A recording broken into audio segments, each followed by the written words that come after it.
자, 여러분 안녕하세요. 4월 27일 가정수업 두 번째죠. 오리엔테이션 및 청소년의 이해 첫 번째 수업을 시작해 보도록 하겠습니다.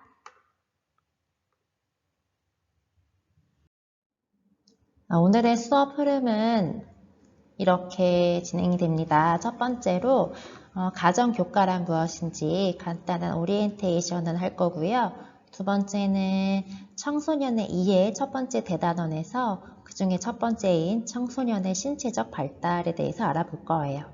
그리고 마지막으로 과제를 안내하고 다음 시간 예고하면서 오늘 수업을 마치도록 하겠습니다. 우리는 왜 가정교과를 배워야 할까요? 여러분들이 가정이라는 과목을 초등학교 때 배우지 않았어요. 그렇죠? 초등학교 때는 실과라는 과목이 있는데요. 그 실과는 중학교에 넘어오면서 기술가정이라는 교과명으로 이름을 바꾸게 됩니다. 여러분들이 초등학교 때 실과 시간에 했던 걸 한번 생각해보면 뭐 음식도 만들었을 것이고 바느질로 무언가를 만들기도 했었을 것이고 식물을 키워봤을 것 같아요. 뭐 그 외에 다양한 활동들이 있겠죠? 네, 이러한 것들의 공통점은 내 몸을 움직여서 내 손으로 직접 나를 위한 무언가 또는 뭐 누군가를 위한 무언가를 만드는 경험을 했었을 거예요. 기술가정 교과는 이와 비슷한 맥락을 가지고 있는데요. 중학교에 넘어오게 되면 이제 차원을 조금 더 확장시켜서 학습을 하게 됩니다. 기술가정 교과 중에 가정, 선생님이 가르치는 과목은 가정이죠. 가정은 이렇게 크게 세 가지 영역으로 이루어져 있어요. 인간 발달과 가족, 두 번째는 자원관리와 자립, 세 번째는 가정생활과 안전 영역이 있는데요. 먼저 인간 발달과 가족은 인간이 태어나면서부터 죽음에 이르기까지 각각 어떠한 일들을 겪어가면서 성장하는지, 그리고 내가 살고 있는 이 가족 안에서 어떻게 하면 내가 마음의 안정을 가지고 안전하게 그리고 평화롭게 화목하게 잘 지낼 수 있는지에 대해서 알아보는 영역이에요. 두 번째, 자원 관리와 자립은 내가 가지고 있는 자원 또는 내가 활용할 수 있는 자원을 어떻게 하면 효율적으로 이용을 해서 내가 좀 더 나은 사람이 될 수 있을까? 그리고 어떻게 하면 내가 스스로 나의 삶을 잘 꾸려나갈 수 있을까에 대해서 알아보는 영역이고요. 마지막으로 가정생활과 안전은 우리의 기본적인 생활이죠. 의식주 생활을 어떻게 하면 효율적이고 합리적이고 지속 가능하게 그리고 안전하게 내가 영위해 나갈 수 있을지에 대해서 알아보는 영역입니다. 자, 이러한 영역을 학습하면서 여러분들은 내 눈앞에 그리고 내가 겪을 수 있는 이러한 생활 속 문제를 슬기롭게 잘 해결할 수 있는 방법을 연습하게 되고요. 그 다음에 나아가서 내가 나 스스로 자립할 수 있는 능력을 기르게 되고 그리고 우리 삶에 굉장히 중요한 관계를 어떻게 하면 잘 형성할 수 있을까에 대해서 학습을 하게 될 거예요. 그래서 여러분들이 선생님이랑 같이 가정 수업을 잘 재밌게 하다 보면요. 여러분은 아마 나 좀 괜찮은 사람이 되는 듯 하는 생각이 들게 될 거예요. 1학년 때 가정 시간에 학습할 내용을 교과서 단원을 통해서 한번 보도록 할게요. 먼저 1단원은 청소년의 이해, 2단원은 청소년의 생활과 안전, 3단원은 청소년의 자원관리입니다. 앞서 선생님이 이야기했었던 가정교과의 세 가지 영역이 다 들어가 있죠. 그 중에서 우리는 첫 번째로 청소년, 여러분들이 지금 겪고 있는 이 청소년 시기에 대해서 한번 알아보는 시간을 가져보도록 할 겁니다. 자, 청소년의 이해 대단원에서 그중에 중단원 첫 번째 청소년의 발달, 청소년은 어떻게 발달을 하고 있는가, 그 중에서 오늘은 청소년의 신체적인 발달, 몸의 발달에 대해서 한번 알아보도록 할게요.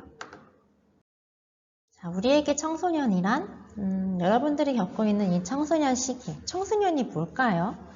한번 생각해 본 적 있을까요? 그냥 내가 청소년이야 이렇게 지내고 있을까요? 자, 청소년 개념을 한번 찾아봤어요. 청소년이란 한자어로 푸를 청, 적을 소, 해년이래요. 어리지만 푸르른 시기의 아이들이라는 뜻이죠.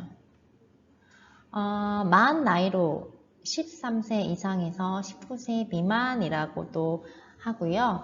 만 9세에서 만 24세 미만이라고도 합니다.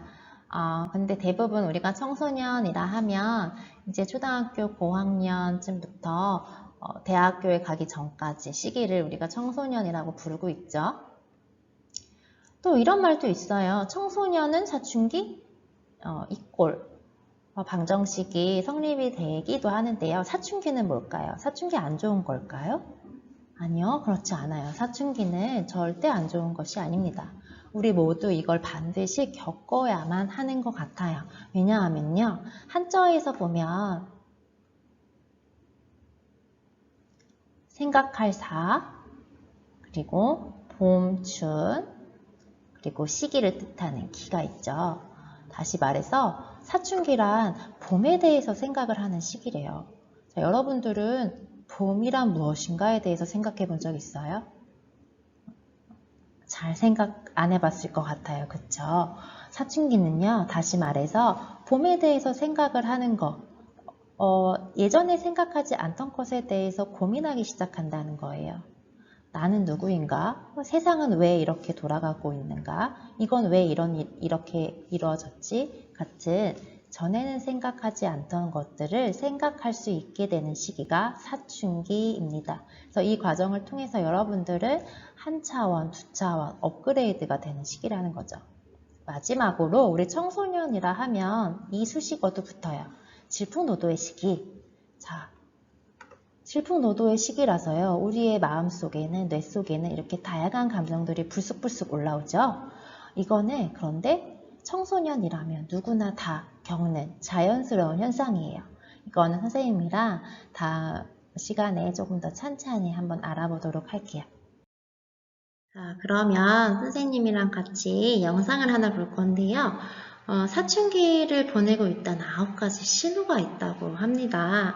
한번 같이 볼까요?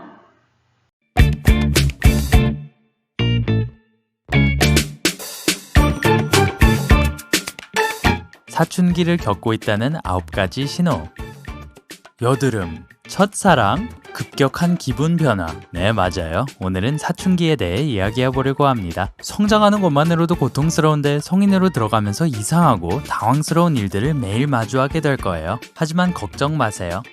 신체 변화에 대한 지식이 많을수록 대처하기도 더 수월할 겁니다. 자, 이제 얼른 펜을 들고 받아 적으세요. 지금부터 정말 중요한 이야기를 할 거거든요. 약간의 차이는 있지만 남자든 여자든 둘 다 어느 순간부터 사춘기를 겪게 된다는 것은 같습니다. 기쁜 일이죠. 기쁜 거 맞죠? 여자애들은 10살에서 14살 사이에 사춘기를 겪습니다. 남자애들은 12살에서 16살 사이에 질풍노도의 시기를 맞게 되죠. 물론 정확히 언제부터 2차 성징이 시작되는지는 유전적, 환경적 요인에 따라 개인마다 조금씩 차이가 있습니다. 여자 1번 신체적 변화. 사춘기가 시작되었음을 알아차릴 수 있게 해주는 첫 번째 신호는 신체의 변화입니다. 특히 상반신에서 확실한 변화가 있죠. 네, 맞아요. 가슴에 대해서 이야기해 보려고 합니다.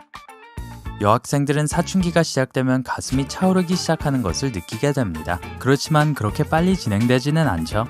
가슴은 긴 시간 동안 조금씩 변화하고 19살쯤 되면 완전히 다 발달됩니다. 하지만 솔직히 말하면 한 명 한 명 다 다릅니다. 발달 정도와 속도는 개인에 따라 천차만별이죠. 만약 변화하는 모습이 어색하게 느껴진다면 브라를 착용하세요. 스포츠 브라도 괜찮습니다. 조금씩 적응해 나가도록 노력해보세요. 또한 엉덩이도 커지는 것처럼 느낄 수 있습니다. 전보다 더 넓어지는 것 같을 거예요. 갑자기 어릴 때에 비해 몸에 굴곡이 생긴 느낌이 들기도 하고요. 엉덩이가 더 넓어지는 것은 몸이 여성으로 자라고 있다는 증거입니다. 언젠가 아이의 엄마가 될 준비를 하고 있는 거죠. 그러니 몸매가 변한다고 해도 너무 걱정하지 마세요. 쇼핑을 하러 가서 달라진 몸에 잘 맞는 예쁜 새 옷을 입으며 기분도 전환해 보시고요. 2번 채모. 사춘기에 접어든 여학생들은 자신들의 몸에 더 많은 털이 자라는 걸 알게 될 거예요. 겨드랑이나 다리나 중요한 곳에서요. 불편하게 느껴진다면 믿을 만한 성인 여자분께 제모에 대한 팁을 슬쩍 얻어보셔도 좋을 거예요. 남자 1번 급성장. 소년 여러분, 소외감을 느끼시나요? 걱정하지 마세요. 여러분들도 많은 변화를 겪을 거예요. 테스토스테론이라는 새 호르몬 때문에 말이죠. 하지만 남학생들은 이런 변화를 여학생들보다 좀 더 늦게 겪습니다. 혹시 같은 반에 키 큰 여자아이들을 보고 내 키는 왜 그대로지? 하면서 걱정하고 있나요? 너무 걱정하지 마세요. 곧 따라잡을 수 있을 테니까요. 남학생들은 12세에서 14세 사이에 폭발적으로 성장합니다. 적게는 8cm에서 많게는 30cm까지 더 자란다고 할 수 있죠. 하지만 NBA 농구 선수가 될 꿈을 꾸기 전에 모든 아이들의 키가 엄청나게 쑥쑥 자라는 게 아니라는 건 잊지 말아야겠죠? 당연하게도 유전자의 영향이 큽니다. 2번, 목소리 변화와 채모. 남자아이들을 당황스럽게 할지도 모르는 사춘기의 변화가 하나 더 있습니다. 14세에서 15세 사이의 남학생들은 자신의 목소리가 더 굵어지면서도 왔다 갔다 해서 갈라진 목소리가 나는 걸 느낄 거예요. 이 목소리 때문에 사람들이 웃을지는 모르지만 사실 이런 변화는 완전히 예견된 겁니다. 게다가 목에 뭔가 튀어나온 게 점점 두드러지는 것도 보일 거예요. 이건 목젖이라고 부르는 기관입니다. 그리고 여자아이들과 비슷하게 남자아이들도 채모가 증가합니다. 얼굴도 포함해서요. 아, 코수염 반가워.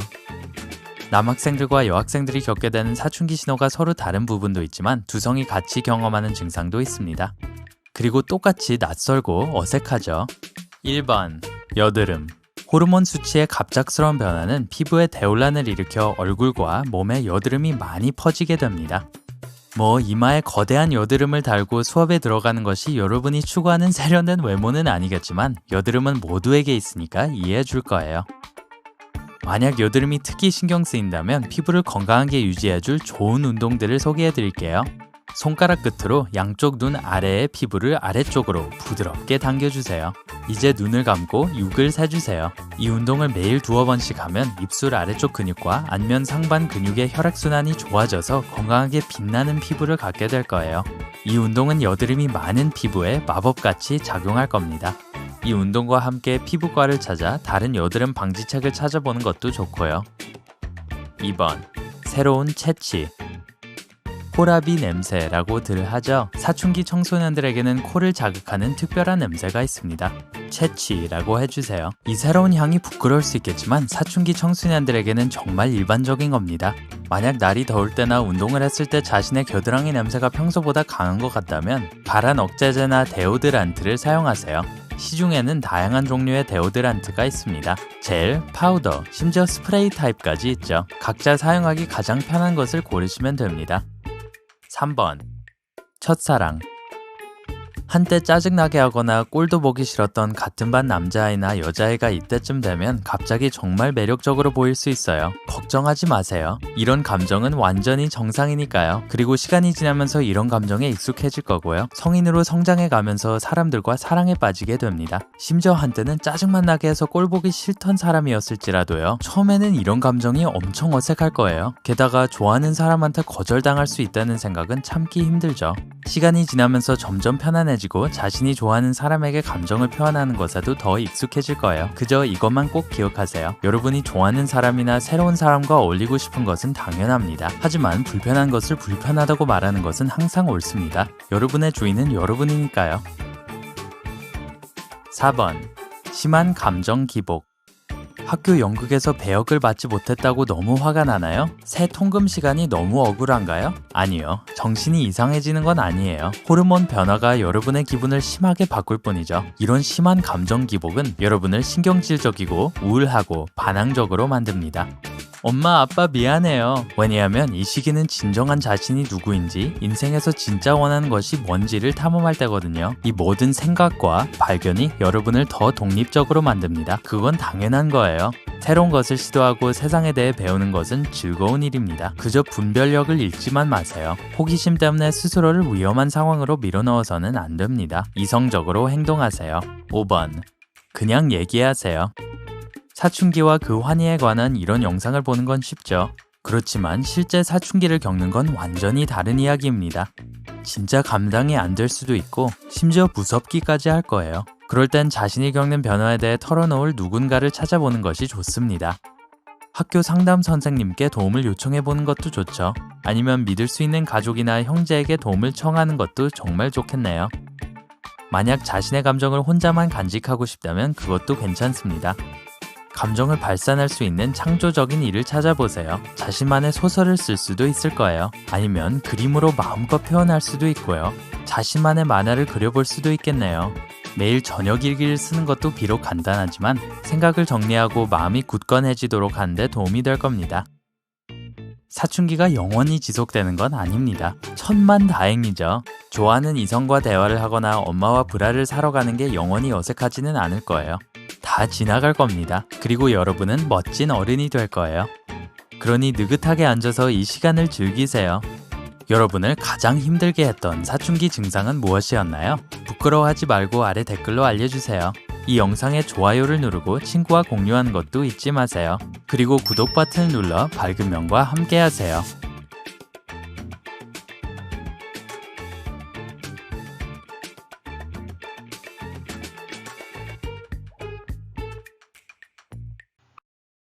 자, 모두들 영상 잘 봤나요? 그 영상을 보면 사춘기에 어떤 일들이 일어나는지 아마 대략적으로 알 수 있었을 것 같아요. 그 중에서 오늘은 신체적 발달에 대해서 알아볼 건데요. 오늘의 학습 목표입니다. 첫 번째, 청소년의 신체적 발달에 대하여 설명할 수 있다. 두 번째, 나의 신체적 변화를 긍정적으로 받아들일 수 있다. 이렇게 학습을 해보도록 하겠습니다. 청소년 시기에는요, 여러분의 모습이 달라지게 됩니다. 그 변화를 느낀 학생도 있을 것이고, 아직 느끼지 않은 학생도 있을 것 같아요. 그 중에 첫 번째로 신체적인 눈으로 보이는 변화인데요. 이걸 성장 급등이라고 이야기를 해요. 성장 급등이란 청소년 시기에 키와 몸무게가 급격하게 증가하는 현상을 이야기를 합니다. 우리는 이러한 경험을 우리 아기 때, 영아기 때도 한번 경험을 해요. 그리고 나서 두 번째로 겪는 제2차 성장 급등기라고 할 수가 있습니다. 두 번째, 과거에 비해서 우리의 영양 상태가 좋아졌기 때문에 점점 세월이 흐를수록 성장 급등 시기가 빨라지고 있습니다. 자, 그래서 여자들은 보통 9살에서 11살부터 성장 급등이 시작이 되고요. 키가 이제 급격히 성장하기 시작을 하고요. 남자들은 11살에서 13살 정도 되면 키가 급격히 성장하기 시작을 하죠.